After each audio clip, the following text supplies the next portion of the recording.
네, 오늘 말씀은요, 광야 여정의 시작이라는 제목을 가지고서 함께 말씀을 나눠보도록 하겠습니다. 광야 여정의 시작. 예, 먼저 우리 자신의 모습을 보면은 우리가 이제 광야에 던져진 인생이다. 여러분이 구약 성경에서는 이제 광야 40년을 많이 얘기하죠. 신약 시대로 보면은 광야라는 표현도 있어요. 그런데 또 다른 표현이 있습니다.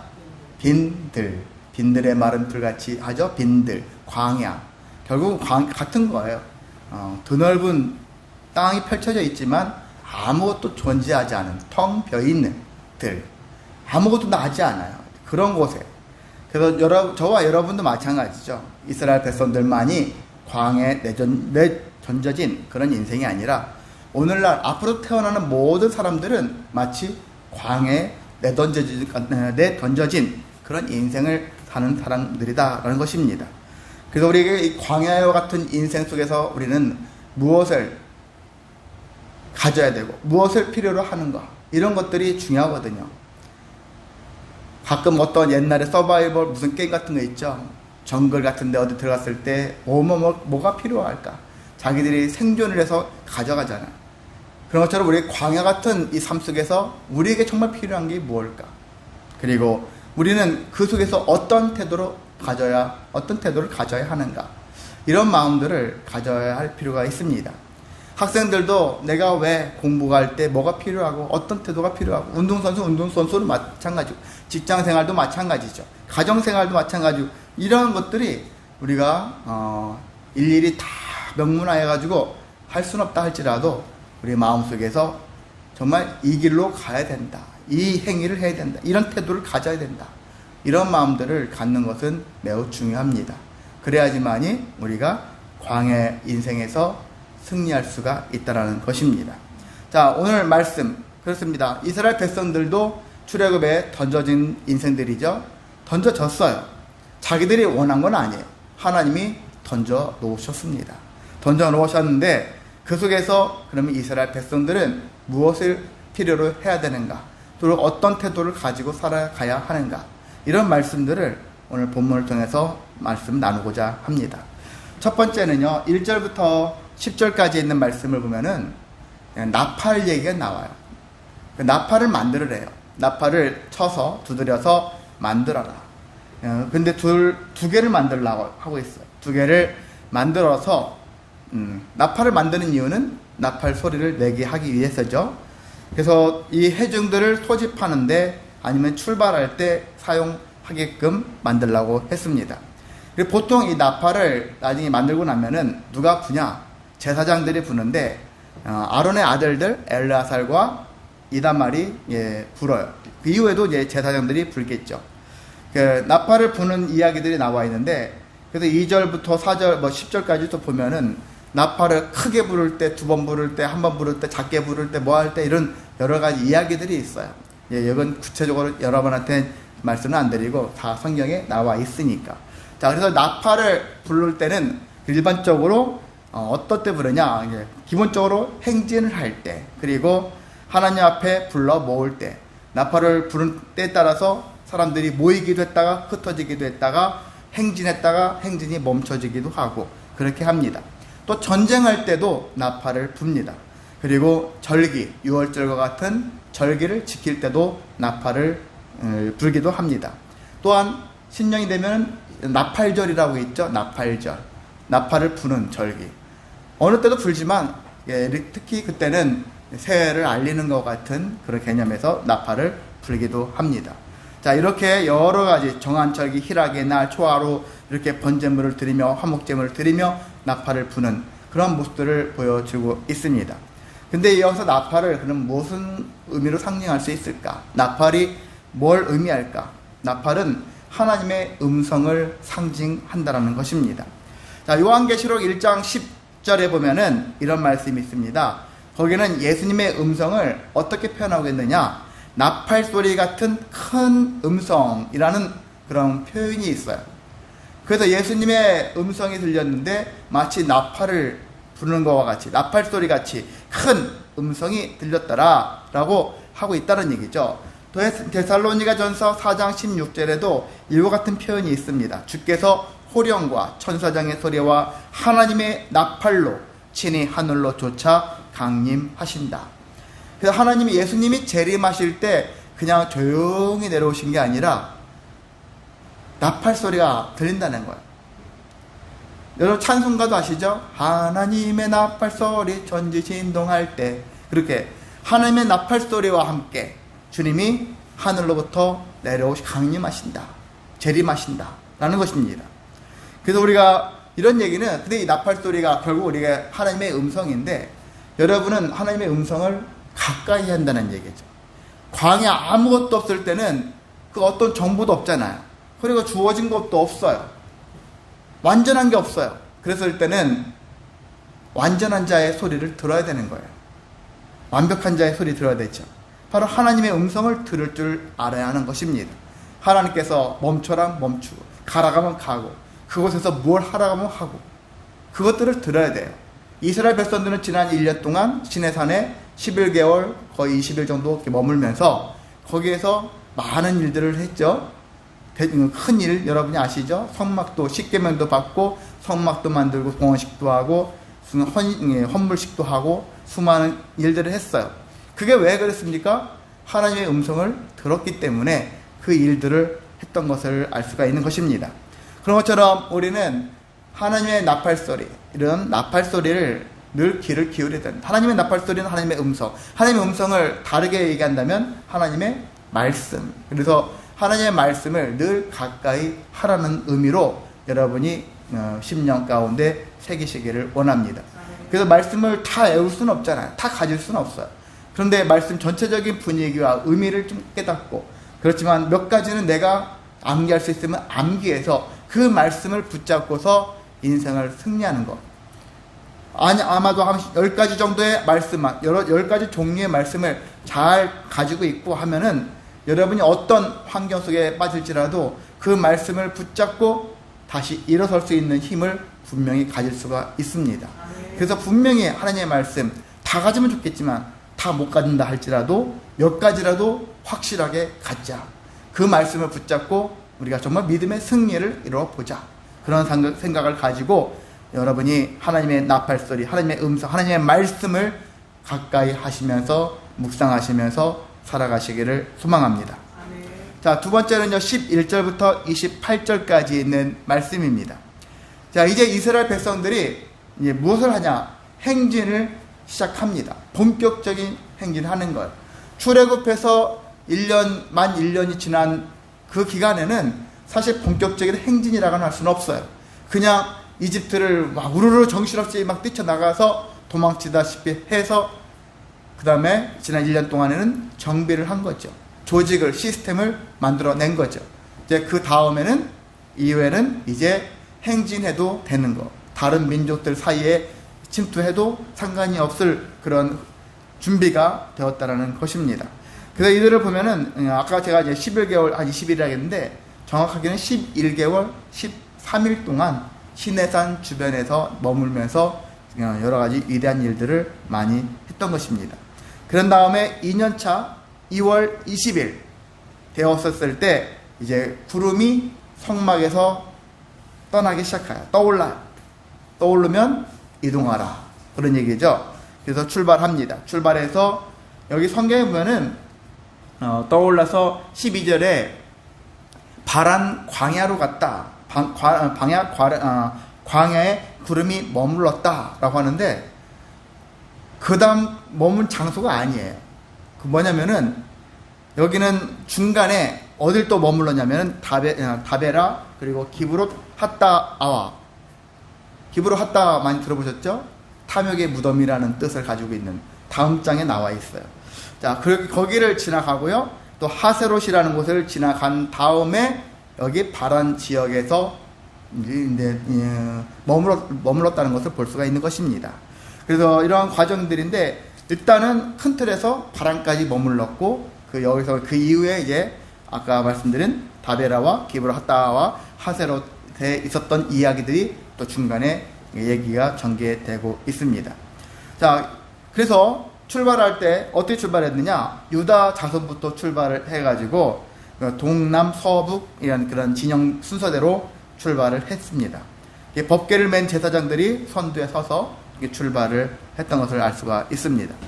이 행진하는 내용들이 쭉 나와 있거든요. 성경을 여러분이 읽다 보면은 어떤 흐름을 행진했고 어떤 과정을 어떤 모습으로 했는지 이 얘기가 쭉 나와 있어요. 나와 있었는데 이러한 내용들을 보면서 우리는 이제 우리의 본격적으로 우리가 학생들도 있잖아요. 대학을 졸업하면 취업을 하면 본격적으로 이제 사회생활을 경험하면서 새로운 인생의 시작을 하지 않습니까? 그런 것처럼 결혼하면 또 결혼 생활하면서 새로운 인생을 시작하고 하는 것과 같이 새로운 뭔가의 시작을 할 때 그러한 과정들을 신앙의 여정, 이것도 마치 신앙의 여정을 떠나는 것과 같은 모습을 보여주고 있다는 것입니다. 근데 이때 중요한 것은 뭐냐면은 나와 함께하고 있는 하나님이 중요하다는 거예요. 하나님이 나와 함께 있었을 때가 중요하다. 그래서 하나님이 가라가면 가고 떠나면 떠날 수 있는 그런 믿음이 있어야 한다는 얘기죠. 하나님이 나와 함께 하시는데 함께 하신다는 것만 알고 내가 아무런 반응 없고 그리고 하나님이 보내시는 사인을 인지하지 못하면 의미가 없는 거예요. 늘 소통하는 거예요. 교통을 해야 하는 것이거든요. 성도의 교통, 성령의 교통하심이 그러잖아요. 교통을 해야 되는 거예요. 계속 서로가 하면서 하나님 이때입니까? 내일입니까? 오늘입니까? 계속 하나님께 여쭤보고 하나님의 뜻을 구하고 하나님의 인도를 따라가는 삶이 필요하다는 것입니다. 근데 우리가 매번 막 질문하고 매번 묻고 막 그렇게 할 수는 없어요. 내가 질문한다고 했을 때 하나님께서 딱 부러지게 귀에다가 막 내 마음속에서 이때다, 내일이야 이렇게 말씀 안 하실 거예요. 특이한 경우 빼놓고는 대부분 그렇게 말씀하지 않습니다. 우리는 때를 몰라요. 사실 모릅니다. 제대로 알고서 모든 때를 알고서 이때다 지나가고 나면은 그때가 하나님의 때였구나 이런 고백을 할 수 있을지언정 지금 다가오고 있는 인생을 여정을 살고 있는 과정 속에서는 사실 하나님의 때라고 단정 지으면서 살아갈 수는 없어요. 그건 분명한 사실이에요. 이때다 했는데 나는 이때라고 했는데 나중에 보면 일이 내가 원하지 않는 이상한 방향으로 흘러갈 때도 많거든요. 이거 분명히 하나님의 때라고 생각했는데 그런 일도 많거든요. 이건 정말 망한 건데 망했다 했는데 희한하게 역사되어져서 또 놀랍게 하나님의 은혜가 넘치는 일도 있고 우리는 인생 모르지만 그럼에도 하나님과 함께 하는 삶이 너무나도 중요하다는 사실입니다. 그랬을 때 왜 그러냐? 저는 이게 왜 더 필요하냐면은 하나님과 함께 하는 것이 왜 필요하냐? 내가 혹이나 잘못 인지해서 우리가 이때다 했는데 이때가 아닐 수 있잖아요. 잘못된 판단을 했습니다. 그런데 지나고 나니까 잘못된 것이 느껴져요. 하나님과 동행하면은 무엇이 잘못됐는지를 빨리 발견할 수가 있어요. 실수를 빨리 만회할 수가 있다는 얘기죠. 근데 하나님과 함께 하지 않으면 자기가 지금 정말 안 좋은 곳까지 왔는데도 불구하고 거기에서 어디로 가야 할지를 모르고 헤어날 줄 몰라요. 수렁에 계속 빠져 있어요. 그래서 하나님과 동행하는 삶이 필요합니다. 함께 할 때 속히 나올 수 있고 회복할 수 있다라는 것이거든요. 그래서 우리가 하나님 나와 함께 하는 게 무슨 의미입니까? 하나님이 나와 함께해서 나한테 해주신 게 뭡니까? 이렇게 부르짖는 사람도 있겠지만 그런 마음 품지 마시고 하나님이 나와 함께 하심으로 내가 온전한 회복을 다시 충만해질 수 있는 길로 가게 해주신다라는 그 은혜를 여러분이 체득하시고 하나님께 믿음의 고백을 행하시기를 소망합니다. 그래서 우리의 광야 여정에 필요한 것은 누굽니까? 하나님이에요. 하나님과 하나님의 음성, 하나님과 동행하는 삶, 이것이 필요하다는 것이거든요. 자, 그런데 여기에 중간에 아까 읽었던 본문 29절에서 32절까지 어떤 한 사람이 나옵니다. 호밥이라는 인물이 나오죠. 호밥이라는 사람은 누구냐면은 모세의 장인 있죠. 모세의 장인 이드로라고 하는데 여기는 또 루엘 이렇게 표현돼요. 이드로는 뭐고 루엘은 뭐냐? 장인이 두 사람이야? 아니거든요. 한 사람이거든요. 그래서 신학자들은 이렇게 생각합니다. 아마 르우벨은 본명일 거야. 그리고 이드로라는 것은 당시에 미디안 제사장에게 붙이는 칭호가 아니었겠냐, 그렇게 생각하는 것이죠. 정확하진 않지만은 이렇게 나눠 볼 수도 있다. 어찌 되었든 한 사람입니다. 모세의 장인 이드로라고 할 수 있고 루엘이라고도 할 수가 있는 이 사람. 근데 이 사람의 아들이에요. 그러니까 장인의 아들이니까 모세에게는 처남인 것이죠. 네, 처남인데 지금 이 광야길에 대해서 전문가가 누구냐? 사실 여기로 와본 사람은 거의 없어요. 대부분이 초년길이에요. 모세는 옛날 와봤던 길이죠. 이집트를 탈출해가지고 40살에 탈출해가지고 80세까지 광야 생활을 했었으니까 모세는 경험이 좀 풍부합니다. 그 광야 생활이 얼마나 힘든지를 잘 알고 있죠. 자, 그러는 가운데 그래도 더 길을 잘 알고 있는 사람이 이 호밥이라는 사람이 잘 알 것이라는 얘기죠. 그래서 우리가 하나님이 우리에게 주마하신 것이 뭐예요? 가나안 땅. 이 땅으로 우리가 가려고 하는데, 행진하려고 하는데, 호밥씨, 처남, 우리랑 함께 합시다. 우리랑 같이 가는데 당신이 필요합니다. 모세가 호밥에게 요청을 하는 거예요. 그래서 하나님께서 당신에게 선대할 것이다. 선하게 대해주실 것이다. 이런 얘기거든요. 하나님이 당신에게 복을 주실 것이다. 또 이스라엘 백성들에도 복을 주셔서 우리가 평탄하게 가나안 땅에 가게 될 것이다. 이렇게 얘기를 했어요. 그런데 이 호밥이 한마디로 미안하지만 난 내 갈 길을 가겠소. 같이 따라가지 않겠소. 나는 내 고향, 내 친족에게로 갈 것이요. 그래서 거절을 하는 거예요. 그럼에도 모세는 간청을 합니다. 제발 우리를 떠나가지 마시지. 당신은 우리가 광야에서 어떻게 지칠지를 알지 않습니까? 우리의 눈이 되어달라. 그래서 어떤 단체에 보면은 호밥의 눈이라는 단체도 있어요. 어떤 성경 공부하는 단체 같은데 호밥의 눈. 우리의 눈이 되어달라. 우리보다 더 많은 지혜를 가지고 있으니까 눈이 되어달라. 그렇게 요청을 했던 거거든요. 이 결과적으로는 하지 않았다는 얘기죠. 자, 우리는 이렇게 생각할 때 어떻게 생각이 됩니까? 하나님이 이것도 이제 들어가는 관점에 따라서 이제 생각하는 관점이 여러 가지가 있는데, 만약에 모세가 간청을 했어요. 그래서 호밥이라는 처남이 오케이 해가지고 해줬어요. 들어주고, 그래서 호밥이 길 안내를 잘해서 지혜롭게 해서 정말 무사하게 행진해서 가나안까지 갔습니다. 그러면은 어떻게 해요? 하나님이 호밥을 예비해 놓은 사람이다. 이렇게 볼 수 있는 것이죠. 근데 지금 모세가 그렇게 사정사정 했는데 호밥이 가지 않는다고 했어요. 그러면 이것은 어떻게 됩니까? 하나님의 뜻을 거스린 것이 됩니까? 이것도 모르는 거예요.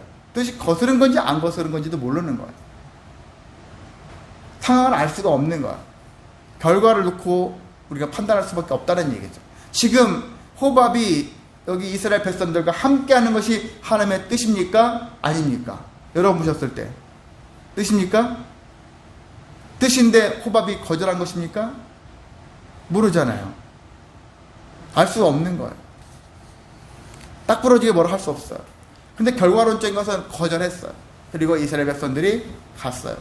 근데 가면서 여러 가지 문제들이 많이 생겼죠. 10명의 정탐꾼 상권을 비롯해서 수많은 사람들이 원망과 불신하고, 이 사람들이 광야 40년을 보면은 그 광야를 회전을 해요. 회전. 이리 갔다 저리 갔다가 그냥 계속해서 올라가서 가나안 땅으로 행진만 하는 게 아니에요. 빙빙 도는 것처럼 돌아요. 나아가지 못하고 계속 제자리 걸음 하듯이 돌아요. 호밥이 없기 때문에 이렇게 됐네 라고도 볼 수도 있겠죠. 근데 한편으로는 거절하게 된 것도 하나님의 뜻이다 라는 것입니다. 하나님의 뜻이다. 왜 그랬을까? 지금 이스라엘 백성들의 믿음의 삶을 보자는 얘기죠. 과연 이 사람들은 지금 믿음이 충만합니까? 믿음 있는 사람들입니까? 모세가 어떻게 설득해서 얼떨결에 따라서 나온 사람들이에요. 종의 생활을 이제 탈피하고 자유인의 삶을 살 수 있대. 라는 소리를 듣고 얼떨결에 왔어요.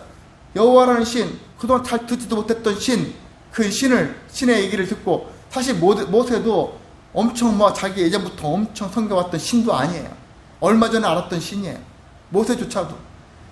이제 하나님에 대해서 이제 알았던 신들에 대해서 자기들이 얼마나 알겠습니까? 우리보다 모르는 사람들이에요. 몰랐던 사람들. 이 사람들이 하나님에 대한 관심이 있었겠습니까? 오로지 자기 자신에 대한 안위가 더 중요했지. 그랬던 사람들이니까. 자, 이런 사람들 가운데 믿음을 가지고 있는 사람들, 근데 하나님께서 원하시는 게 뭘까요? 그들에게 원하시는 게 무엇입니까? 믿음이라는 얘기죠. 하나님이 원하시는 건 믿음.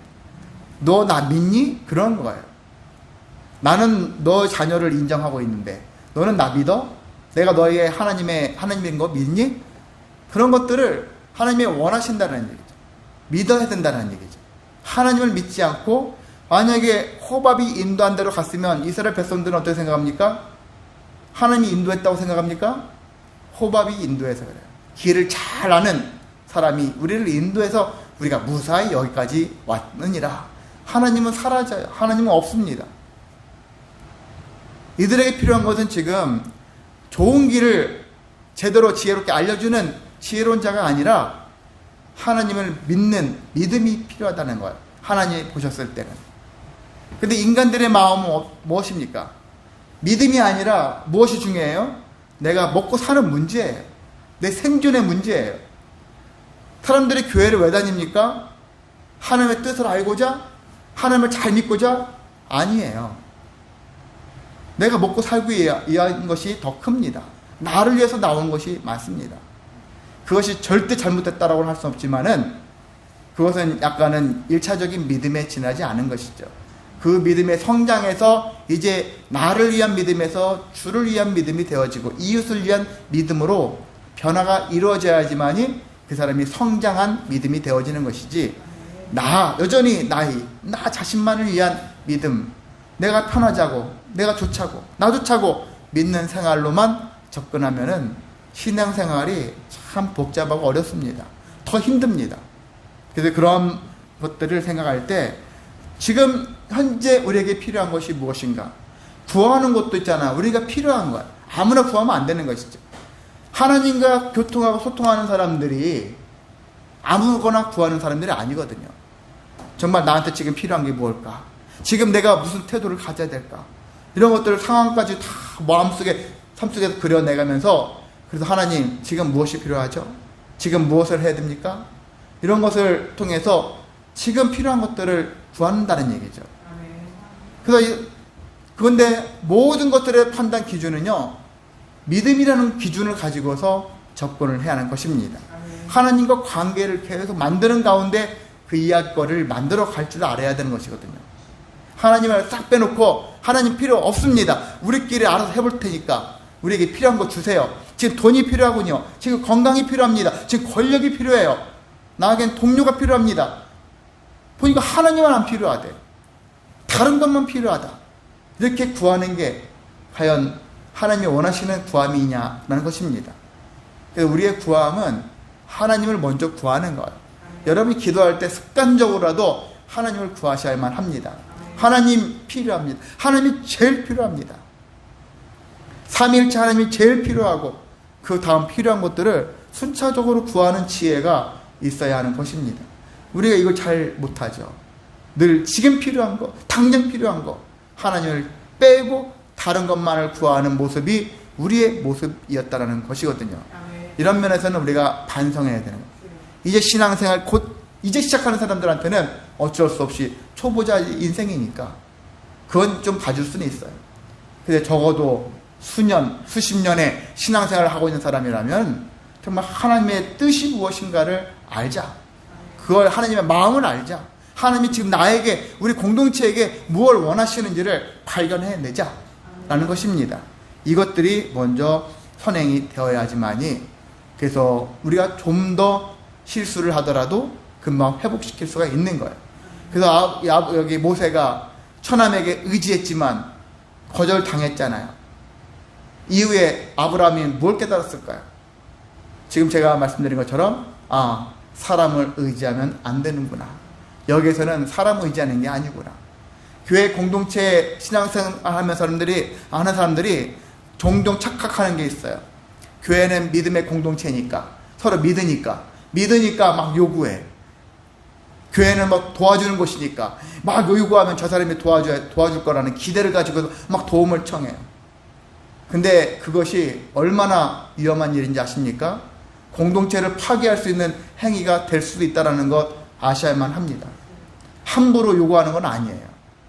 다른 사람이 있는 사람이 당신에게 내가 좀 도와주고 싶은데 그렇게 해서 도움을 받는 경우는 가능해도 내가 먼저 손을 내밀고 주십시오 제발 좀 주십시오 하면서 이 사람 저 사람에게 다 교회에 손 내밀면서 도와달라고. 교회는 사랑이 있는 곳이 아니냐고 그렇게 하면서 주장하는 것이 과연 하나님 보셨을 때 아름다운 모습은 결코 아니라는 것입니다.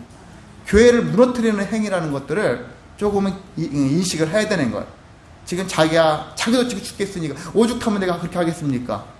아무리 항변할지라도 그런 마음을 품어서는 안 된다는 것들을 성도라면은 기본적으로 알아야 한다는 것입니다.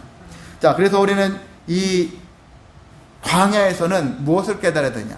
하나님을 의지하는 법을 깨달아야 한다는 얘기죠. 뭔 일이 났어요. 큰일 났어요. 작은 일이든 어떤 일이 생겼어요. 그때 가장 먼저 떠올려야 될 것 누굽니까? 하나님인 거죠. 하나님 도와주십시오. 이런 마음부터 시작하시기를 원합니다. 그때부터 하나님이 하나님의 때에 역사하십니다. 자, 이렇게 그래서 이런 다음에 이 사람들은 이제 3일 길을 갔고요. 언약궤가 앞서갔고 그들의 쉴 곳을 또 찾게 되어졌고 이런 여정들을 계속해서 행해서 나아갈 때 하나님께서는 그들에게 긍휼을 베풀어 주셨다라는 것이 이 광야 여정의 과정 중에 나타나는 현상입니다. 오늘날 우리도 그렇죠. 우리가 하나님의 은혜, 긍휼, 불쌍히 여기심 이게 없으면 여러분이 능력으로 먹고 살고 있다. 천만에요.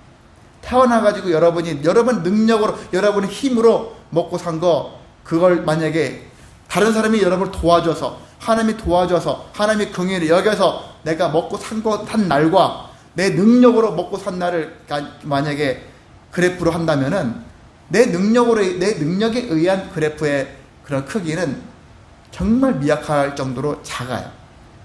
그 누군가의 도움이 훨씬 많다는 것입니다. 여러분이 조금만 돌아봐도 충분히 알 수가 있는 거예요. 내 능력으로 먹고 사는 게 없어요. 많지 않아요. 거의 하나님의 능력, 하나님의 감동을 받은 사람들의 그런 도움을 통해서 우리가 여기까지 온 거거든요. 우리 후손들도 그럴 것이고 우리 앞선 선대들도 그렇게 살아왔던 거예요. 그래서 우리는 사람들끼리의 그런 정에 의해서 서로 도와줬다 이렇게 평가할지 몰라도 우리는 하나님이 이렇게 은혜로 먹여 살려주신다. 하나님의 은혜로 하나님의 능력으로 우리가 세움받고 있다라는 사실들을 우리가 잊지 않아야 하는 것입니다. 그러니까 우리가 더 구할 것은 내 능력을 구하는 게 아니에요. 하나님 제게 능력을 주시옵소서가 아니라 하나님의 능력을 저에게 공급해 주십시오. 이게 더 중요하다는 것입니다. 이게 더 지혜로운 인생을 살아가는 삶이라고 할 수 있는 것입니다. 말씀을 마치겠습니다. 광야는 누구나 다 어려워요. 누구는 쉽고 누구는 어렵고 누구는 편하고 누구는 괴롭고 그게 아니라 모두가 다 어렵습니다. 근데 광야는 또 그래서 이겨내야 하는 곳이기도 하다. 승리하기 위해서 몸부림쳐야 하는 곳이기도 하다. 그러면 어떻게 할 거냐? 어떻게 합니까? 하나님의 음성을 잘 들어야 되겠죠. 하나님의 말씀을 잘 따라가야 하겠죠. 그리고 하나님과 동행하는 인생을 살아야 되겠죠. 그리고 어떻게 합니까? 하나님만을 의지하면서 하나님이 인도하시는 길로 가야 하는 삶을 살아야 하는 것입니다. 그랬을 때 내가 순간순간 사람이니까 내가 아무리 정신을 바짝 차리고 정말 틀림없는 길로 바른 길, 옳은 길을 선택하려고 몸부림치면서 가려고 하는데도 불구하고 우린 분명히 중간중간에도 나락으로 떨어지는 길을 가고 있는 우리 자신을 발견합니다. 그럼에도 우리는 주님이 계시기 때문에 다시 시작할 수 있는 기회가 부여된다는 사실입니다. 그래서 여러분 하나님을 떠나지 마시고 광야에 놓여진 우리 인생 하나님과 동행하면서 모든 인생 맡기면서 의지하면서 충만한 삶을 살아내는 저와 여러분 되시기를 주님의 이름으로 소망하고 축복합니다. 사랑 많으신 하나님